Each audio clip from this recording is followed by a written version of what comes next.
Terrell, and welcome to Terrell Talk.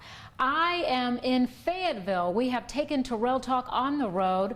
We're at the home of Danyelle Musselman. She is the wife of head basketball coach Eric Musselman, and we are so delighted to have them here. Thank you for being on the show. Oh, thank you for having me. I feel proud that this is your first on the road. Oh, yes. Very cool. Yes, we have never taken Terrell Talk on the road, so this is very special. And being in your home, you have a beautiful home. How does it feel to be a Razorback?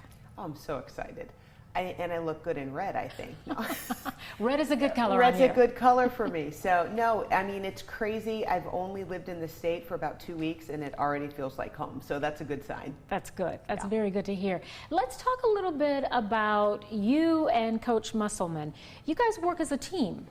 We do. So what does that mean? Explain what that means. I mean, when we say team, we really mean team. And whenever we talk about jobs and different things and victories, you know, he uses the word we. And that makes me feel happy. And I use that word too because, well, you know, he is the one that's there doing a lot of the work. There's so much different, there's just so many different things that I do behind the scenes that really, he wouldn't be able to get what he needs to get done if it weren't for me, you know, doing some things on the other side. So whether it's, you know, helping out with dinners, with recruiting, with players, with charity events, with just anything, basketball camp, it's that's me, that's my job. I don't even really have a title. It's just assistant coach .2 maybe, I don't know. Yeah, right. But, you know, without me, it would be really hard for him to be able to get to do what he needs to do on a daily basis. Yeah.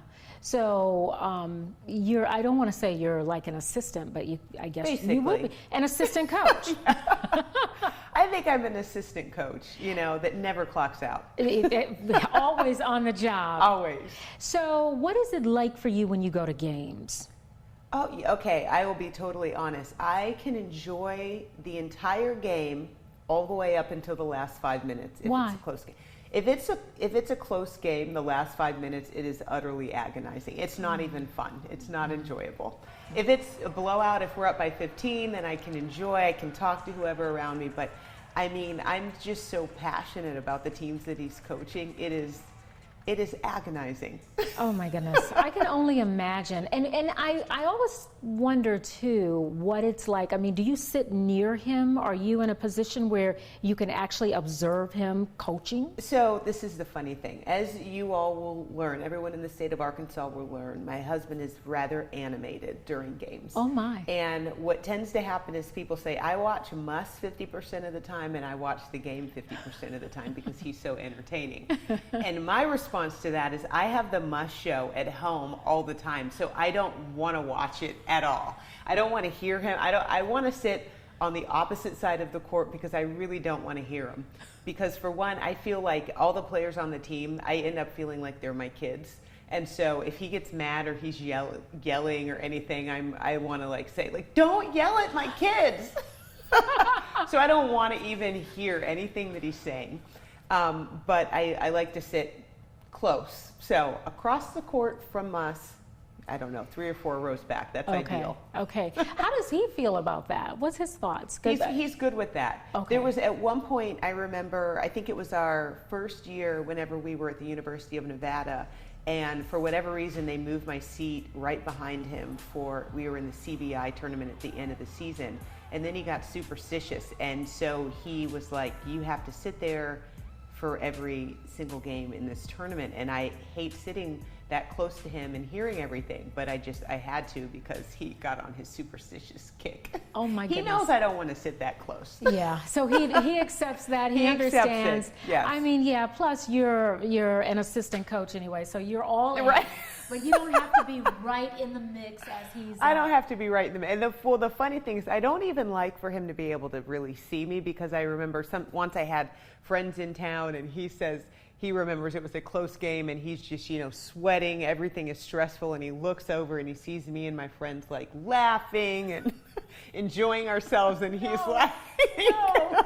And he's stressing out. And he's like maximum stress level, so. Like, don't even look at me for the entire game. We'll talk about it when it's over. Yeah. Do you guys talk about the games? Oh, we absolutely do. So yeah. when it ends, you talk about what happened. You Yeah. talk about this happened, this shouldn't have happened. Glad that did happen. Yeah. All of that. For hours. Hours. I don't really, you know, I don't offer my opinion so much as I'm just a sounding board. You know, he comes home and, you know, we talk about it. You know, I'm a sports fan. I do know basketball. I'm not a basketball coach per se, but, you know, I listen, and, you know, it's just a way for him to vent and get it all out. And Right. and sometimes if it's a, you know, a bad game, I just pretend that I'm asleep so I can miss that conversation. You got it all that figured has out. happened, yes. You got it all figured out. That's good. That's very, very good. You know, I could sit here and actually talk for hours with you, but our segments are only so long. But I'm going to bring you back in our next segment, so Okay. you know, so viewers will be able to watch. But we're going to wrap this one up. So I want to thank you for tuning in to Terrell Talk. We'll have another segment coming out next week. We hope you'll tune in because, again, I will be talking with Danyelle Musselman, and as you see, this is a lot of fun. Thanks for watching. Take care, everybody.